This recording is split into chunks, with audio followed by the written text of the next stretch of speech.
बीमारियों का पता तब चलता है जब उसके सिम्टम्स दिखाई देते हैं, लेकिन कुछ बीमारियां ऐसे भी होती हैं जिनके सिम्टम्स ना के बराबर होते हैं या फिर दिखाई ही नहीं देते। लेकिन कई बार जब हम डॉक्टर के पास डायग्नोसिस के लिए जाते हैं तो पता चलता है साथ में ये बीमारी भी है। खासकर जब ब्लड रिपोर्ट्स आती हैं या फिर एक्सरेज या सोनोग्राफी होती है तो उसमें एक और बीमारी उभर कर आती है। तो उनमें से ही एक खास बीमारी के बारे में मैं आज बात करने वाली हूँ, जिसे कॉमनली हम फैटी लिवर के नाम से जानते हैं। और रिसर्च के अनुसार ये 3 में से या 5 में से हम मान सकते हैं एक व्यक्ति को होती ही है। और आजकल ये बहुत ही कॉमनली देखी जाती है, तो हम उसके बारे में डिटेल में बात करने वाले हैं। नमस्कार दोस्तों, मैं डॉक्टर मेघना शेखावत, आयुर्वेदिक डॉक्टर, आप सभी का मेरे यूट्यूब चैनल पर स्वागत करती हूँ। और अगर आप हमारे चैनल पर नए हैं तो इसे लाइक और सब्सक्राइब जरूर करें ताकि आप हमारे वीडियोस आगे भी देख सकें। लिवर हमारी बॉडी का सेकंड लार्जेस्ट ऑर्गन होता है। तो क्योंकि ये सेकंड लार्जेस्ट है तो इसकी जिम्मेदारी, रिस्पॉन्सिबिलिटीज, इसकी इम्पोर्टेंस भी हमारी बॉडी में कहीं ज्यादा ही है। तो इसका काम मुख्यतः डाइजेशन का होता है, मेटाबॉलिज्म बूस्ट करने का होता है, एनर्जी को स्टोर रखने का होता है। तो ये इतने सारे काम लिवर के पास होते हैं। कोई भी टॉक्सिन बॉडी में आ गया है तो उसको शरीर से बाहर निकालने का काम भी लिवर के पास होता है। तो ये पूरी ऊर्जा को हमारी बनाए रखता है, एनर्जी को बनाए रखता है। और जब मेटाबॉलिज्म अच्छा रहता है तो बॉडी के बाकी फंक्शंस भी बेहतर होते हैं और हमारी शरीर आसानी से काम कर सकता है, बेहतर अवस्था में काम कर पाता है। फैटी लिवर डिजीज आखिर होता क्या है? फैटी लिवर डिजीज जैसे हम नाम से ही समझ सकते हैं कि लिवर के अंदर फैट डिपोजिशन हो जाता है। नॉर्मल कुछ मात्रा में फैट हमारे लिवर में होता ही है, लेकिन ज्यादा मात्रा में अगर ये डिपोजिशन होने लग जाता है तो हमारे लिवर को नुकसान करने लगता है। इसके दो मेजर रीजंस बताए गए हैं और दो तरह का इसे बताया गया है। एक होता है non alcoholic fatty liver disease, जिसे NAFLD भी कहा जाता है, और दूसरा होता है अल्कोहलिक फैटी लिवर डिजीज।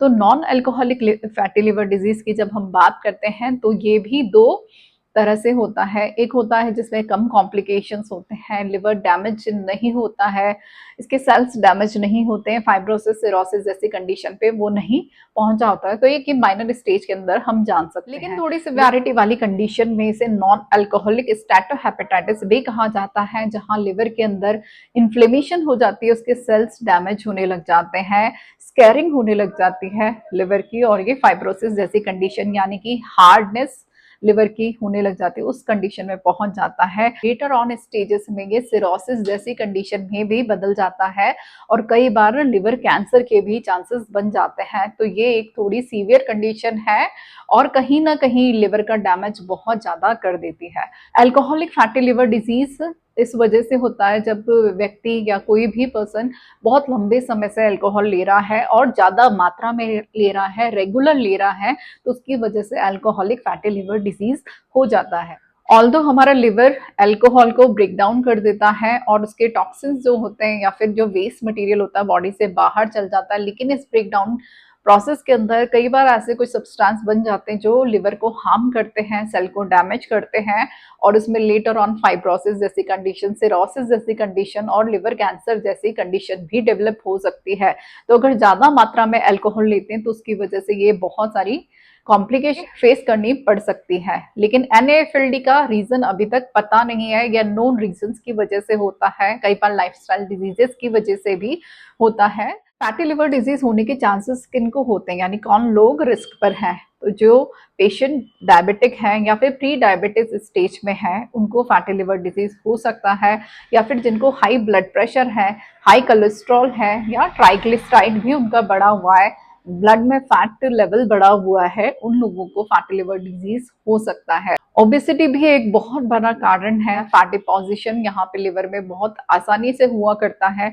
इसके अलावा लाइफस्टाइल मैनेजमेंट सही तरह से नहीं है, यानी आपका रूटीन भी सही नहीं है, खाने का पैटर्न भी सही नहीं है, डाइट इम्बैलेंस है, तो उस वजह से भी फैटी लिवर डिजीज होता है। स्मोकिंग, अल्कोहल ज्यादा मात्रा में लेने वाले लोगों को भी ये डिजीज होती है। इसके अलावा कुछ दवाइयों की वजह से भी ये बीमारी हो सकती है। जो भी मेटाबॉलिक डिसऑर्डर्स होते हैं, गैस्ट्रोइंटेस्टाइनल प्रॉब्लम होती हैं, वो भी कई बार फैटी लिवर डिजीज का कारण बन जाती हैं। इसके अलावा इन्फेक्शंस की वजह से, हेपेटाइटिस सी जैसे इन्फेक्शन की वजह से भी फैटी लिवर डिजीज हो सकता है।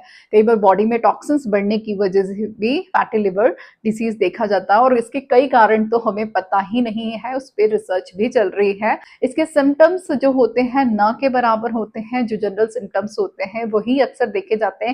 कई केसेस में इसमें टायर्डनेस बहुत ज्यादा रहती है, कई लोगों को वॉमिटिंग भी आती है, या फिर आप देख सकते हैं कि राइट साइड में अपर एब्डोमेन में पेन भी फील होता है। तो ये एक कॉमन सिम्टम है जो अक्सर दिखाई देता है, लेकिन नेग्लिजिबल सिम्टम है, इसको बहुत ज्यादा सीरियसली लोग लेते नहीं है। इसको डायग्नोस कैसे कर सकते हैं? तो जैसे मैंने कहा, अक्सर ये बाय चांसली ही डायग्नोस होता है, हम किसी और डिजीज के लिए डॉक्टर के पास जाते हैं, लेकिन ये डिजीज निकल कर आती है। इसके अलावा जैसे मैंने बताया, पेन या डिस्कम्फर्ट अगर अपर एब्डोमेन में है, राइट अपर एब्डोमेन है, तो वो एक सिम्टम बन जाता है।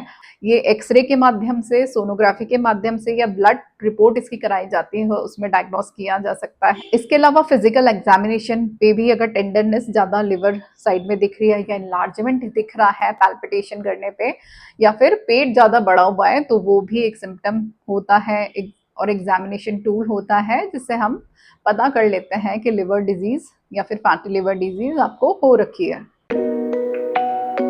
आयुर्वेद में लिवर को यकृत कहा जाता है, और इससे जुड़े हुए विकारों को यकृत विकार कहा जाता है। फैटी लिवर डिजीज या लिवर इनलार्जमेंट को यकृत दाल्योदर कहा जाता है, यानी कि हमारे लिवर का इनलार्जमेंट यहाँ हो गया है। यकृत जो मेन इसमें दोषा होता है वो पित्त दोष होता है, और पित्त दोष के इम्बैलेंस की वजह से फैटी लिवर डिजीज या कोई भी लिवर डिजीज हुआ करती है। तो अगर हमारी अग्नि सही नहीं है, यानी कि अग्नि स्लो है, स्लो मेटाबॉलिज्म है, तो यहाँ पे पित्त विकार बढ़ जाते हैं, और वो इफेक्ट करते हैं लिवर को, लिवर डिजीज यानी कि यकृत दाल्योदर जैसी डिजीज। क्योंकि यहाँ पे पित्त का इम्बैलेंस है, साथ ही फैट बढ़ने की वजह से कफ का डिपोजिशन भी चालू हो गया, यानी कि कफ भी लिवर में बढ़ गया है।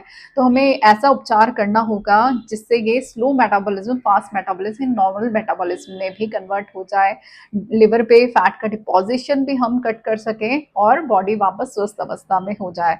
तो सबसे पहला आयुर्वेद में बताया गया है निदान परिवर्जन, जो मैं हमेशा से कहते हुए आई हूँ। कारण क्या है? सबसे पहले उसे ठीक कीजिए। तो हमने देखा था लाइफस्टाइल जो डिजीज है उसमें फैटी लिवर कहीं ना कहीं आता है, तो हमें अपनी लाइफस्टाइल को सबसे पहले सही करना है। हमारी दिनचर्या कैसी है, सोने उठने का रूटीन कैसा है, इसके अलावा हमारी आहार शैली क्या है, उस पर भी हमें ध्यान देना होगा। अगर आहार के अंदर हाई कार्ब्स ज़्यादा है, फ्राइड आइटम्स ज़्यादा है, ऑयली चीज़ें ज़्यादा है, तो उनको कट करना होगा। साथ ही शुगरी आइटम, बेकरी आइटम्स को भी अपनी डाइट से कट करना होगा, जंक फूड्स को कट करना होगा, और एक बैलेंस डाइट लीजिए जिसमें आप सीजनल फल सब्जियों का उपयोग करें, हाई फाइबर वाली चीज़ें लें, सैलेड्स लीजिए, स्प्राउट्स लीजिए, दालें लीजिए, बटर मिल्क का उपयोग कर सकते हैं। अल्कोहल, स्मोकिंग को बिल्कुल बंद कर दें। इसके लिए काउंसलिंग सेशंस भी आप अटेंड कर सकते हैं। वाटर इनटेक बॉडी का अच्छा रखें, डिटॉक्स ड्रिंक्स का उपयोग कीजिए ताकि आपकी बॉडी में जो टॉक्सिन डिपॉजिट हो रहे हैं वो भी बाहर निकल सके। इसके अलावा हम लाइफस्टाइल में हमारा आहार के अलावा हमारा डेली रूटीन भी आता है, यानी कि खा रहे हैं और रात को देर से सो रहे हैं, तो हमारे बॉडी का रिदम पैटर्न ही बदल जाता है, यानी कि मेटाबॉलिज्म ऑलरेडी स्लो हो चुका है, क्योंकि बॉडी डाइजेशन का प्रोसेस सही तरह से नहीं कर पाती है, और कहीं ना कहीं ये मेटाबॉलिक डिसऑर्डर्स में कन्वर्ट हो जाता है। अलावा रेगुलर एक्सरसाइज करनी है ताकि ओबेसिटी जैसी कंडीशन से या फिर अदर लाइफस्टाइल डिजीजेस से हम बच सकें। रेगुलर रूटीन में एक्सरसाइज करनी है, जब तक पसीना ना आ जाए तब तक वॉक या एक्सरसाइज आपको हफ्ते में 4 से 5 दिन करनी ही करनी है। इसके लिए आपको समय निकालना ही पड़ेगा। इसके अलावा आप योगासन कर सकते हैं, खासकर कपालभाति, मंडूकासन या फिर भुजंगासन आप कर सकते हैं, तो ये बहुत ही इफेक्टिव रहते हैं। अनुलोम विलोम का भी आप प्राणायाम करिए, उसके भी बहुत बेहतर रिजल्ट देखे गए हैं। तो इस तरह से लाइफस्टाइल को मेंटेन करते हुए हम फैटी लिवर डिजीज से बच सकते हैं। इसके अलावा कुछ औषधियाँ ऐसी होती हैं जो लेखन का काम करती हैं, यानी स्क्रैपिंग करती हैं, फैट्स का बॉडी से बाहर निकालने का काम करती है। साथ ही लिवर पे बहुत ही अच्छा उनका इम्पैक्ट देखा गया है, जिसमें सबसे बेस्ट है पुनर्नवा। पुनर्नवा एक नेचुरल हब है जिसके लिवर पे बहुत ही अच्छे रिजल्ट्स देखे गए हैं। फैटी लिवर की कंडीशन हो, लिवर एनलार्जमेंट हो या फिर लिवर में सूजन आ गई है, किसी भी तरह की कंडीशन है, वहाँ पे इसका रिजल्ट बहुत ही अच्छा है। इसको सिंगल फॉर्म में भी आप ले सकते हैं, इसको आप नेचुरली भी ले सकते हैं। इसकी लीव्स को पाउडर सुखा के पाउडर बना के भी रख सकते हैं या फिर पुनर्नवारिष्ट का भी आप इस्तेमाल कर सकते हैं। ये अलग अलग फॉर्म्स में आपको अवेलेबल होगा। इसके अलावा काल मेघ भी बहुत ही अच्छी औषधि है लिवर के लिए। इसके अलावा भूमि अमलकी का बहुत ही अच्छा उपयोग देखा गया है, खासकर हेपेटाइटिस कंडीशन में, लिवर डिजीजेस में भूमि अमलकी का बहुत ही अच्छा रोल देखा गया है। आंवले का पाउडर भी हम इस्तेमाल कर सकते हैं। इसके अलावा गुटके एक लेखनीय द्रव्य है, यानी कि स्क्रैपिंग का काम करती है, विरेचन का भी काम करती है, तो ये बहुत ही इफेक्टिव है फैटी लिवर डिजीज में, ओबेसिटी जैसी कंडीशन में। तो इसका इस्तेमाल भी हम कर सकते हैं, लेकिन संभल के करना है। इसके अलावा चित्रक बहुत ही अच्छी औषधि है जो लेखन का भी काम करती है और दीपन का भी काम करती है, तो ये भी आप इस्तेमाल कर सकते हैं। और गोमूत्र का इस्तेमाल भी आप इसमें कर सकते हैं। कुछ किचन में हमारी मेडिसिन होती है जिसमें सौंफ होता है, जीरा होता है, अजवाइन होती है, हींग होती है, तो ये भी कुछ हमारी हर्बल स्पाइसेस हैं। और इसके अलावा आप घर में ही हल्दी का इस्तेमाल भी कर सकते हैं। इनकी ऑल्टरनेट डिटॉक्स ड्रिंक्स भी बना सकते हैं। कभी आप आधा चम्मच दाना मेथी को पानी में गला के रख लीजिए और सुबह छान के इसका पानी पी लीजिए, या फिर किसी दिन आप जीरे को गला के रख सकते हैं या किसी दिन अजवाइन को गला के रख सकते हैं, तो ये बहुत ही अच्छे रिजल्ट्स भी देती हैं। इसके अलावा हमें देखना हमारा डाइजेशन किस तरह का है। आम दोष नहीं बनना चाहिए बॉडी में। आम दोष जैसा हमने पहले भी बताया था, इनडाइजेस्टेड फूड, जो भूख लगी नहीं है या खाना पचा नहीं है और हम फिर भी खाने की ओवर ईटिंग कई बार कर लेते हैं और कहीं ना कहीं ये टॉक्सिन हमारी बॉडी में बढ़ जाता है, वो भी हमारी अग्नि को इफेक्ट करता है और वो मंद हो जाती है, यानी हमारा स्लो मेटाबॉलिज्म हो जाता है। तो यहाँ पे आमदोष हमें नहीं बनना है। तो दीपन औषधियाँ जैसे मैंने बताया अभी, चित्रक और कुछ स्पाइसेस आप ले सकते हैं। और साथ ही तिक्त रस यानी बिटर टेस्ट वाली चीज़ें आप अपनी डाइट में ज़्यादा ले सकते हैं। जैसे करेला हो गया, उसका आप जूस पी सकते हैं या उसकी सब्जी खा सकते हैं। तरोई, परवल, लौकी, इन चीज़ों का भी आप सेवन करेंगे तो ये भी लिवर डिजीजेस में बहुत ही अच्छे रिजल्ट्स देती हैं। तीसरा हमारा होता है शोधन चिकित्सा यानी पंचकर्म चिकित्सा। जब किसी भी चीज़ से काम नहीं चल रहा है और आपकी सिवेरिटी डिजीज की बढ़ गई है, तो यहाँ पे हम पंचकर्म का इस्तेमाल करते हैं। पंचकर्म में 5 कर्म होते हैं जिनके बारे में हम पहले आपको बता चुके हैं, जो आप वीडियो जाके देख सकते हैं। इन 5 कर्मों में से विरेचन कर्म किया जाता है पित्त के इम्बैलेंस स्टेज में। तो अगर आपके दोषास इम्बैलेंस स्टेट में, खासकर पित्त दोष इम्बैलेंस स्टेट में, वहाँ पे हम विरेचन कर्म करते हैं, जिसमें प्री प्रोसीजर के अंदर हम घी पान भी कराते हैं, दीपन भी कराते हैं, पाचन की आवश्यकता है तो पाचन भी कराते हैं। इसके अलावा स्नेहन स्वेदन करा के विरेचन कराया जाता है, जिसके अंदर मोशंस लगाए जाते हैं, यानी डायरिया जैसी कंडीशन हम पेशेंट को करवाते हैं ताकि जितना भी पित्त बॉडी में एक्यूमुलेट हो गया है उसको बाहर निकाल सके। और इसके बाद संसर्जन कम यानी कि पोस्ट कर्मास होते हैं, उसमें आपकी डाइट किस तरह की है उसको भी मैनेज किया जाता है। तो ये एक कंप्लीट प्रोसेस होता है, बहुत इफेक्टिव रहता है पित्त बैलेंस में, लिवर डिजीज में, या भी कहीं पे भी आपको पित्त विकार है वहां। इस तरह से हमने देखा फैटी लिवर डिजीज कहीं ना कहीं हमारी प्रकृति से जुड़ी है। अगर हम पित्त प्रकृति के हैं और साथ में कफ भी इसमें एक्यूमुलेशन हो गया, दोनों दोषास के इम्बैलेंस की वजह से ये डिजीज होती है। साथ ही हमारा लाइफस्टाइल कैसा है, हमारा डेली रूटीन कैसा है, वो भी इसे इफेक्ट करता है। कुछ बीमारियां भी इसमें इफेक्ट करती हैं, वो भी कारण बनती है। अल्कोहल जैसी आदत भी कई बार इसमें कारण बनती है। तो जरूरी है कि हम सतर्क रहें, अपने आप को मेंटेन करें और जितना हो सके इन लाइफस्टाइल डिजीज से बचें। और कहीं ना कहीं आप अपने लेवल पे ही अपना स्वास्थ्य मेंटेन कर सकते हैं। लेकिन अगर कई बार ये हमारे हाथ से चीज़ें निकल जाए तो अपने डॉक्टर की सलाह जरूर लें और सही इलाज लेके अपने आप को वापस स्वस्थ अवस्था में लेकर आए। और अंत में मैं कहना चाहूँगी, आयुर्वेद से जुड़े और स्वस्थ रहें। धन्यवाद।